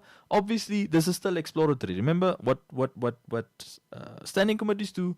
They go and gather information to compile in a report, and then the report gets submitted to the National Assembly or the National Council or wherever, you know. So we'll probably only see that report at the end of this year, before the start of the new year. This particular engagements report. So the language, the messaging, the undertone in the messaging, everything sounded accusatory. And in the broader scheme of things, we all know as Namibians that our training cannot just take place in Windhoek. Our training cannot just be concentrated in Windhoek. Our training cannot just be concentrated specifically between 3 institutions in this country. Our training specifically cannot just be deemed as a government-only subsidized mechanism. The training also requires, okay, so we train so many doctors or people that can be doctors, and only so many could find employment in the economy, and then what happened to the other particular professionals? Oh, a handful of them opened up training institutes to train the next batch of medical professionals for the Namibian economy. But for some reason, and that's why I say the undertone, because you when you look at it in terms of like being scientific, you don't see the word, you don't see the sentence that says training must only be concentrated in Windhoek. You don't see the statement that says training is only a government responsibility. Mm-hmm. Anyone can open up a school, anyone can train someone else, and anyone can provide education. Anyone. Remember this, dear listeners. You can open up a business. That is the entire particular spirit of the modern Namibia we sit with. If you are trained, you can use your skills to open up a business. One of the business ventures and opportunities is in the education realm. Now we get to the creme de la creme of messaging. So, Ministry of Education, you asked me the question, Hamra. I'm coming back to your question. We've already satisfied that potentially this could be a budget constraint on the SOEs. In terms of expansion of manpower and officers, and officers. Now, we realize now from that presentation of that second presenter, where he said the MOU is with Ministry of Health. Minister of Education doesn't know that him and Ministry of Health has this, because he didn't mention it. So my assumption is they're not aware. Ministry of Health does not know, the Ministry of Education does not know that Ministry of Health has this particular training MOU with this institute to supply trainees, interns for medical facilities of Ministry of Health in that region. The man even said that he's got a copy of the document, but he didn't bring it with for the presentation. So, this particularly means that it exists. It's an agreement. It's an MOU. Although an MOU is not an agreement. An MOU is just an understanding. Yeah, we agree, but you know, if I don't, you can't hold me accountable. Yeah, but it because it's not a contract. Yeah, and it's also not an agreement, because a contract is an agreement, but not all agreements are contracts. Remember this also, guys. Please, if your girlfriend does not want to come over, please, it's not an agreement. After she said yes earlier that day, it's not an agreement. If you have already finished the 5 liter of peso at the time, that's on you. Of what, Helmut? Of what? Of what? Okay. Like Viagra, but in Shwampo. Okay. Okay. So the That's why next thing, sometimes I also wonder where that this nonsense comes from. But anyway, go on. the next thing is, ne, for all SOEs, right? The actual boss is Ministry of Finance because it's in their label. It says Ministry of Finance and Public Enterprises. Yeah. The actual boss for all SOEs is Ministry of Finance. So if NTA and NQA fall under MASAC, If NQA and NTA falls under MASAC on the other side of the break. Okay, right. Hold on. Just let me finish my story. As I was saying, My man, you've been finishing your story for 10 minutes now. Even my chassis is getting warm. just get more eyes. Anyways, long story short. Oh, aye. When you're talking, it's a short story long. Short stories turn long. Go best together with Tassenberg. Not for persons under the age of 18. Enjoy responsibly. Welcome back. We're 30 minutes into the hour of 5. And this is where the time now becomes interesting. Is 30 minutes past 5 or 30 minutes to 6. You know, that's, well, take your pick. But we continue with the interesting discussion in relations to regulation and the service provision in the health training sector in Namibia. Dwight? Yeah. So the point I just wanted to highlight was that the actual boss for SOEs is Ministry of Finance. MASAC, under which NTA and NQA, under anyone's understanding out there in the broader Namibian landscape about the formations, the positioning, and who needs to report to who. Chain of command. Chain of command. Yeah, let's use a straightforward, particular militarist, military terminology. Very military. Chain of command, you would assume, is primarily just MASAC for NTA and NQA. No, chain of command is actually Ministry of Finance. MASAC is like, okay, so we need to think about Ministry of Finance, Hamud, as that TV show that ladies were talking about 2 weeks ago, The Polygamist. You heard about that TV show? Yeah, I heard of it. Yeah, I also didn't watch it. Me on neither. my illegal, Russian/Southeast Asian website. I see it, but I was like, really? No. So, can never be me. So we have to think about Minister of Finance as a guy with multiple wives. Yeah. So technically, Minister of Finance has to go, if you look at this discussion, they have to supervise SOEs in combination with a sister ministry. So this would be, let's for example say Ministry of Education or MASAC specifically with its plethora of directorates, and its SOEs under those directorates. This could be Minister of Agriculture and Land Reform, Fisheries, Water and Land Reform, and the SOEs that fall under that. That would be in many cases like NAM Water, Fisheries Observer Agency. What's the other one's name from? What's that other agency's name that falls under Minister of Agriculture? Many of the farming ones associated with the farming ones. And so the list goes on. You just look for, you identify a ministry and then you find Ministry of Finance there if there's an SOE that has to report to that Ministry of Finance. So the main boss here is actually Ministry of Finance. Yeah. The main boss. But you and I, we're already identifying how the siloed operations are still cascading into discussions that the standing committees are now engaging in the broader economic discussion.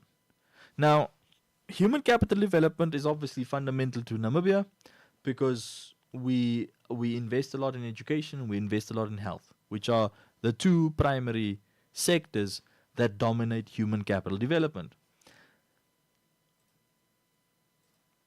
But I mean, and this is now where I make a pretty strong statement on this scenario.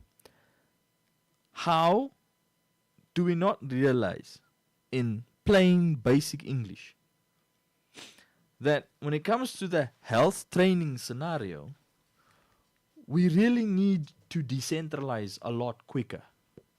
Because it doesn't help, Helmut. I'm training people in Windhoek. Yeah. And the job opportunity sits in Gam. I'm training people in Windhoek. And the job opportunity sits on the border, literally between Namibia and South Africa. I'm training people in Windhoek. And the job opportunity is literally there in Ruakana, on the border with Angola. Or the job opportunity is literally, let's say, in Koregas. Now, where, and this is obviously what you experienced yourself as well, as a, a bush teacher, Helmut, that'll be your new name. But you saw it. The job opportunity was not in the urban settlements, because those vacancies were filled there. Yeah. The opportunity, the need that the Ministry of Education had assessed at that time, they realized there was great need outside of the urban settlements. Yeah. Those parents living in those rural areas do not have money to send the kids to the urban settlements. So the government has to bring the service to the people in the rural areas. Yep. Now, these MPs were sitting there making accusatory... Okay, not accusatory. Let me use another one. They were making insinuations that somehow these training institutions are operating... Let me use the other Latin phrase, are operating mala fide, not in good faith. Mm-hmm. But the guys who presenting were saying, but we are operating bona fide in good faith, because we are complying. Mm-hmm. But someone is popping up with a messaging that is trying to push in the other direction. Now, me and 3 other journalists, we got up, we went, sat outside. The national broadcaster people packed up their cameras and everything. They also realized there was nothing here. After the 3rd and the 4th presentation, they also realized there was nothing. And we stood outside and we said because I asked them, guys, what is the actual point going on here? What are these MPs trying to drive at? I like the fact that this is a norm in my country. Look, it's one of those transparency, aspects I would point towards in terms of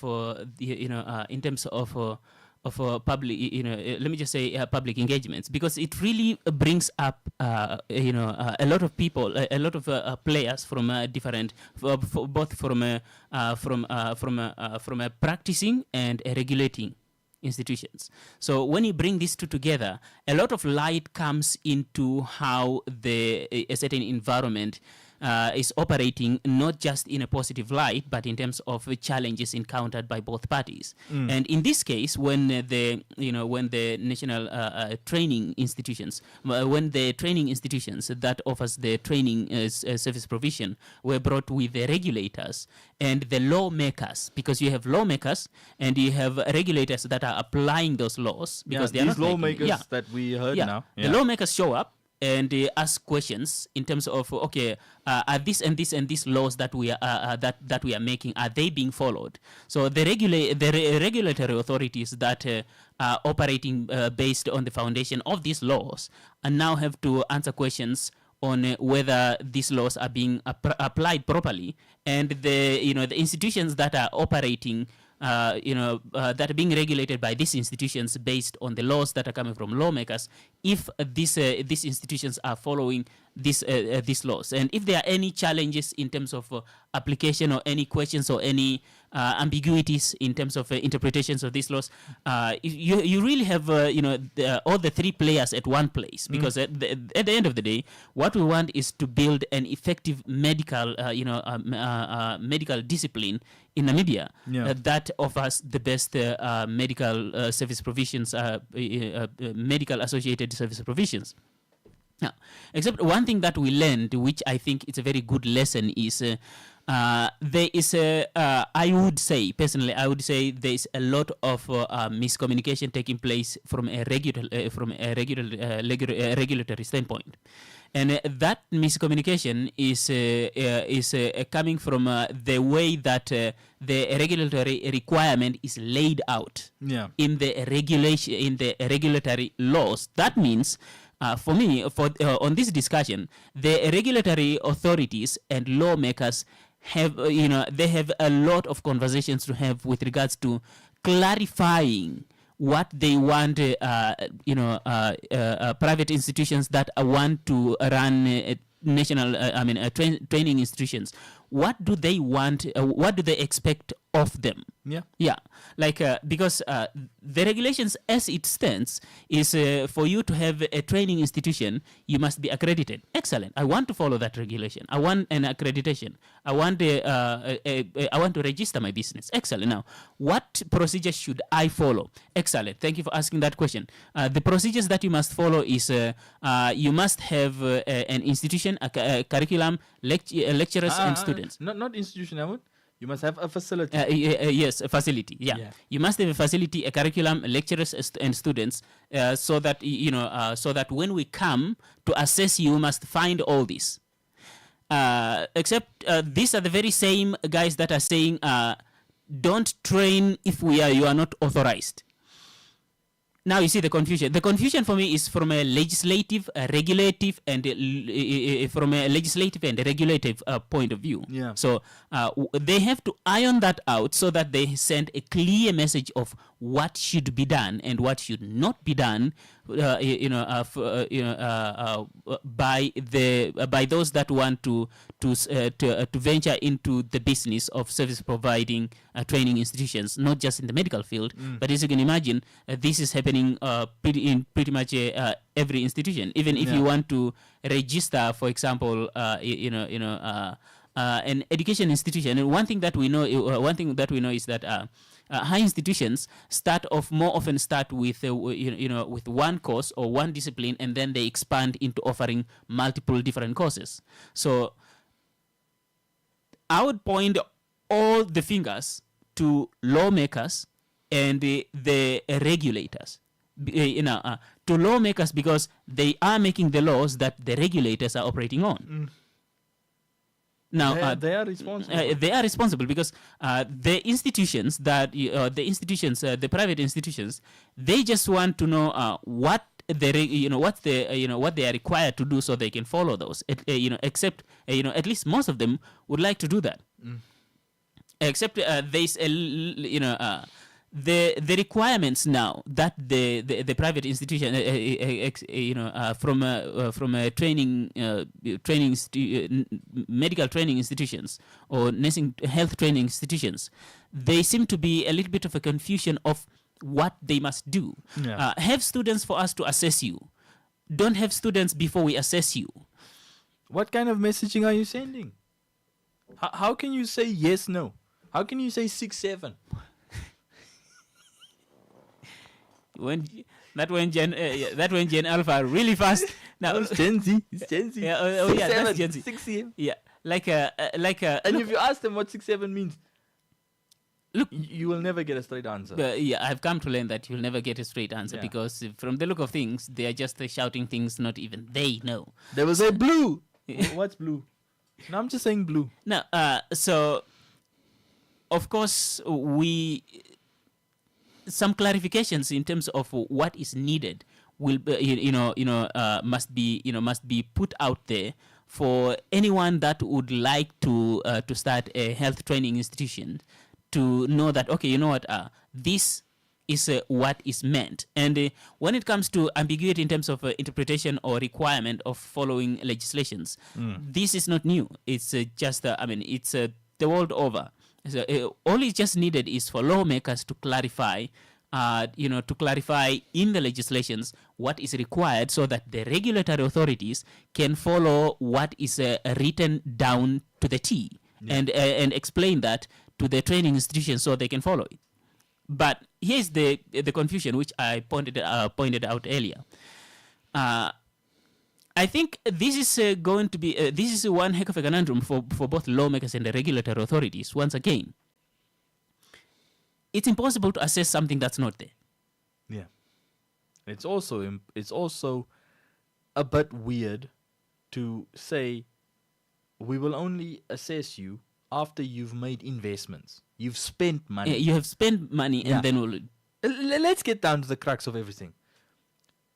It also looks weird to say spend money first before we assess you. Which anyway is how a business process starts. Yeah. You will anyway spend money first to get the thing off the ground. Yeah. And then you will go and apply for your stuff. But this dilemma, this conundrum, it basically opens up a specific misunderstanding, Helmut, that looks at the broader education sector as well. Yeah. Because we can obviously see that in great length there will be a need also once again in the future.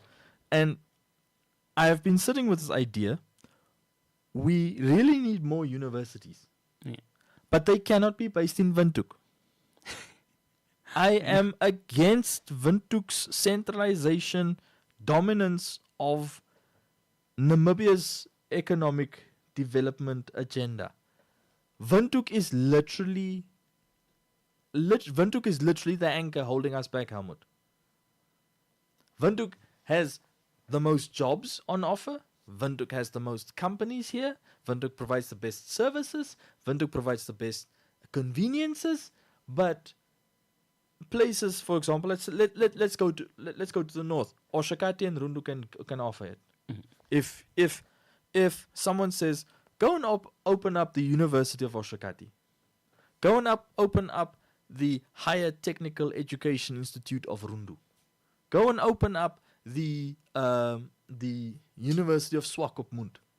But for whatever reason, Namibians believe everything must be in Windhoek.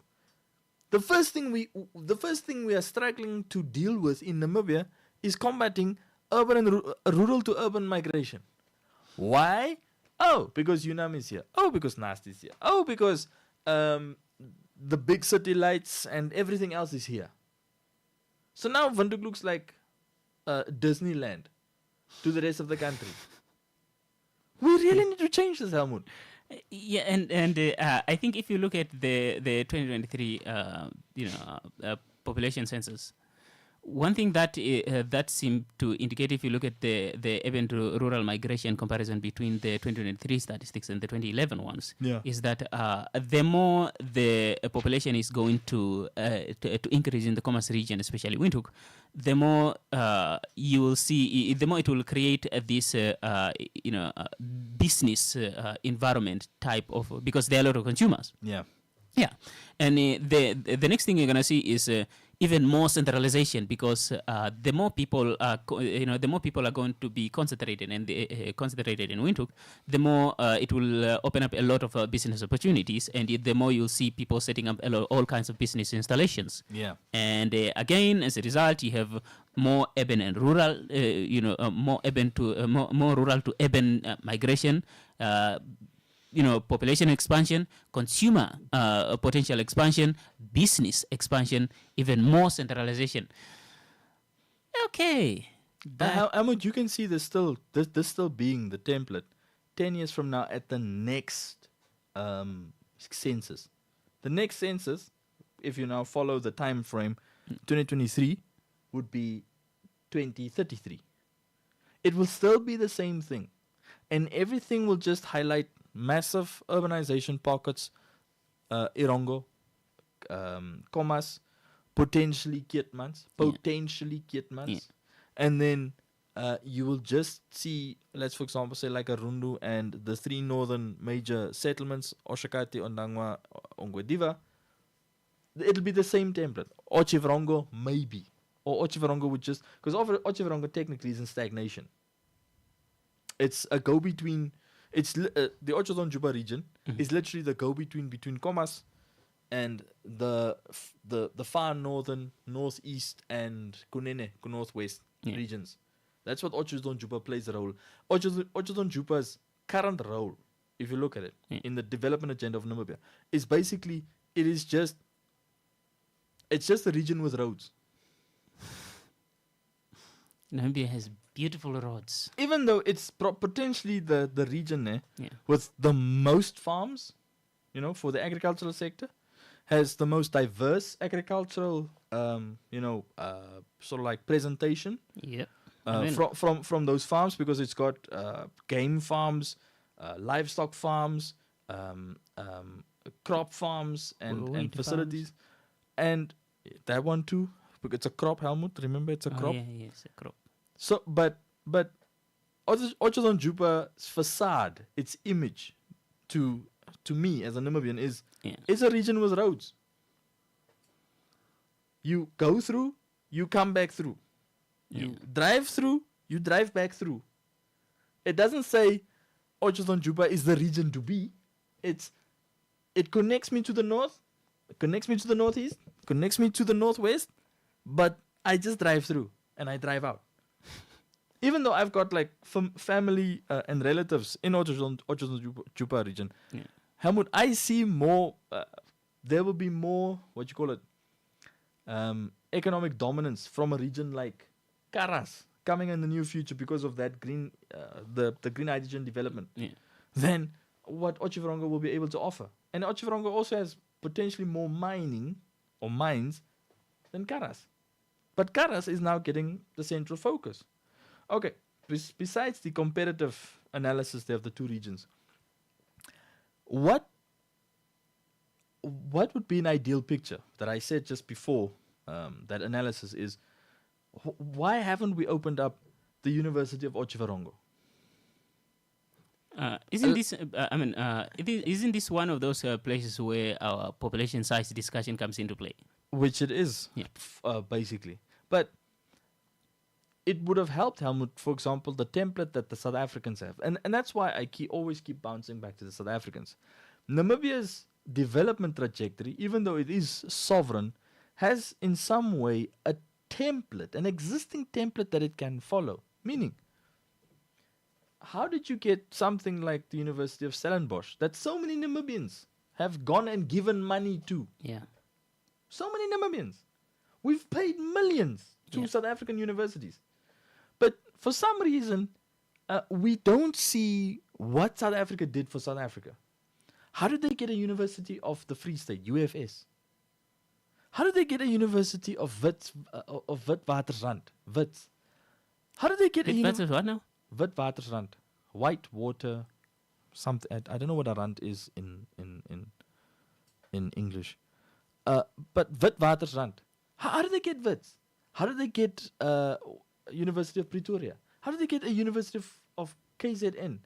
A University of Fort Hare? The famous university that trained all the Pan-African, independence struggle, academics of Africa. Fort Hare. No, interesting enough, I only knew that about Makerere in Uganda. Yeah. But Fort Hare played a role as well. Fort Hare had to train people. Yeah. You get to University of what's that university in Port Elizabeth? It was no longer Port Elizabeth. It was now Gqeberha, that weird name. Because it was only South Africans that go and decide what a clique must be without learning from us that have the clique languages, whose clique languages actually mean something. Let's leave. Yeah. So Port Elizabeth, they've got a university as well. Yeah. But when we and outside of Port, you gave us that city, that town. What's that town's name? Rhodes. Where the University of Rhodes is based, and then Rhodes. But look at all Helmut. It's the town's existence. The town's identity is literally the university. The town's identity, Stellenbosch, is literally the university. Yeah. Rhodes' identity, the town that Rhodes is based in, is literally the Rhodes University. Yes, it was started by one of Africa's most famous colonizers, Cecil John Rhodes. A brutal man. Yes, a man that set up the total dominance of Southern Africa's diamond industry. But you know what? We're still perpetuating that history because we just believed in we must depend on diamonds for some reason. But I'm digressing again. when you look at how these training institutions have worked, these universities are all, because of their legacies, because of their age, they're all recognized by the South African Department for Higher Education. And the South African president is technically chancellor to all universities in South Africa. Yes, Helmut. It's not this weird thing where just one university and the president only shows up to one university's graduate. If it's a university with that label, recognized by the Ministry of Higher Education or whatever, because we almost don't have a higher education ministry anymore. This was now just MASAC. Then the president is chancellor to all universities. Now, do you see the benefit? There's a lot of speeches during graduation season. No, but that's why the vice chancellors deliver them. Yeah. You didn't hear all these South African presidents showing up to graduation ceremonies, because they know their job is demanding. I mean, they have to fly where and be where and swat flyers in their local parties and stuff like that. You know, a whole bunch of mutinies left, right, and center, ESCOM issues. Yes, Helmut, the economy is a serious issue. But here in Namibia, it seems like our presidents have time to show up at graduation ceremonies. So if you're going to be one university's chancellor, you better be a chancellor to all universities that are under a public administrative scenario. Okay. Now, I laid the template in that description, Helmut, of what exists for a country we share a border with. That our president is now currently in Pretoria visiting homeboy Ramaphosa, you know? Yeah, she's there, Helmut. Yeah. The guy that hid money in a sofa, you know, had sofa or furniture investment options, you know, going for himself. Well, now that you brought it up, I think he must be President Ramaphosa. I've never gone to South Africa, am I? Remember, we've got South African listeners, Albert. We've got South African listeners. Guys, I'm sorry, you know, but sometimes you guys also have to be in the jokes. Don't worry. So yeah. So, and I every day I ask the question: if Namibia wanted a development template, all we should have just said is sent a whole bunch of guys from the National Planning Commission. Yeah. Just go drive through South Africa, please. Don't meet the South Africans. Just go drive through South Africa. Don't fly to South Africa. Drive to South Africa. Experience another country on the ground from the border to your destination and then back. Go drive. But for some reason, Helmut, we flew to South Korea for a PowerPoint presentation. And we didn't even ask. You gotta love Namibia.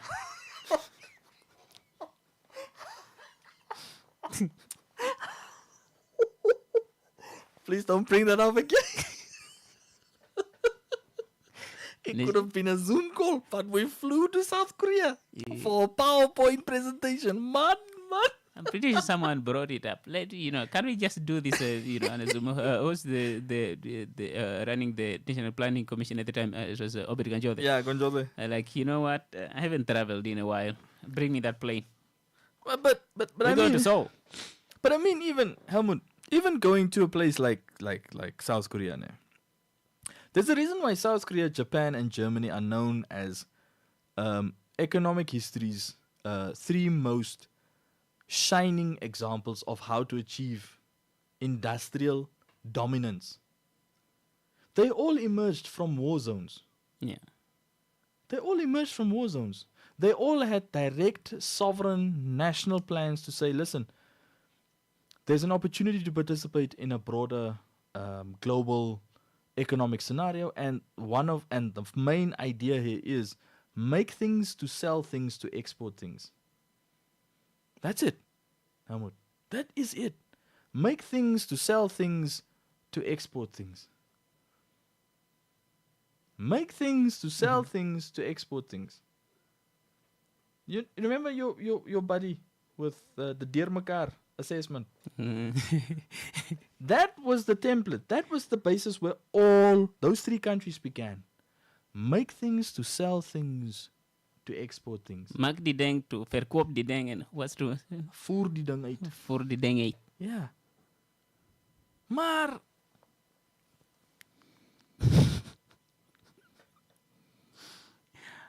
Look, as someone who finds themselves in the field of study of in the legal aspect of field of study of I want, deurmekaring things. I'm really fascinated as to how we are going to strike a balance between having the right environment for for the regulatory authorities to go and assess when private institutions want to run take for example in this case health training institutions, and also ensuring that Namibians have access to well well vetted institutions for them to study and to spend their money and study in. Yeah. That is somewhat the same conundrum that you see again with the public procurement act, because now we have to find the sweet spot in between regulating while with enough room to get the job done, and but not leaving too much room to leave a lot of loopholes for financial mismanagement. So you can't over regulation is bad because you can't get anything done, because you can get things done but it takes forever, creates a lot of sluggishness. Now under regulation leaves a lot of loopholes for roads. So you have to find the middle spot, and the training institutions in terms of health training is now caught in between. Have the facility and students for us to come and assess, for us to accredit, to register, and for us to accredit and authorize you to operate. Yeah. And on one hand, we are telling the students that must be heard by these institutions, not to apply to these institutions because they are still under accreditation or registration process.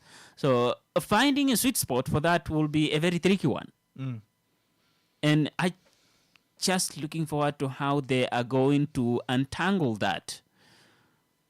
Well, very mixed up. I don't think it's an entanglement, Helmut, because to me it seems like there are two ministries that actually had to do the presentations first before everyone else began. Yeah. It's Minister of Education and Minister of Health. MASAC and Minister of Health, their executive directors should have first been in that room. Yeah. Before meeting with NQA, NTA, Goederse, because from what I could assess, and obviously you could also assess primarily from the audio, was that the Health Professions Council knows this is the standard operating procedure. Yeah. They know it. They admitted it on that audio. Yeah. Now, the accusation of the hypothesis is that they're trying to find illegality, which was also one of the traps that MP set for the first presenters, which they technically stepped into the trap automatically. Look, my favorite part is of this whole thing is this is not the first time we are seeing this. We saw this with the ombudsman's ombudsman NAMRA discussion. Yeah. Now, what where they assumed powers that they did not have. Exactly. Someone showed up with what they thought was a powerful point, only to be told, actually, no. Yes, you have power, but your power is not unlimited. It is limited by this and this and this piece of legislation.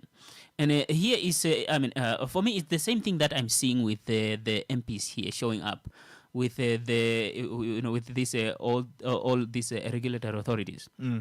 Yeah, sort of like trying to. From the look of things, trying to find fault in how these private institutions are operating, only to learn that maybe there is a fault in how private institutions are operating, but the bigger one so far is on their side. Yeah. The undeurmekaarness has to take place on the regulatory side. Exactly. It starts And from on there. the lawmaker's side. Yeah, and Now, how do you as a lawmaker, Helmut, go and ask the bank for the law that you passed? yeah. Yeah, why are you operating like this? And all I'm showing you as the bank is, no, I'm complying fully. Look at me. Here's Yeah. all my licensing, all my compliance applications and certifications. And look, I'm up to date with even affirmative action legislation. But you were the lawmaker who passed this law. Yeah, which You I should find have confusing seen. now. You should have foreseen that we are here 10 years later after that law was passed. And many of these laws are 10 years plus. 10 years plus. They're not even like 3 years plus. Let's review a process. No, it's Yeah. 10 years plus. They are ancient. But before we continue, we actually have to take a short ad break and come back right after this, dear listeners. Velveeta University for the 2027 applications that are now open for the Faculty of Health Sciences for the following programs. Certificate for Enrolled Nurse Midwife or Accoucheur Level 6, Certificate in Pharmacy Level 5, Diploma in Environmental Health Sciences Level 6, Bachelor of Social Work Honours, Bachelor of Nursing and Midwifery Science Honours,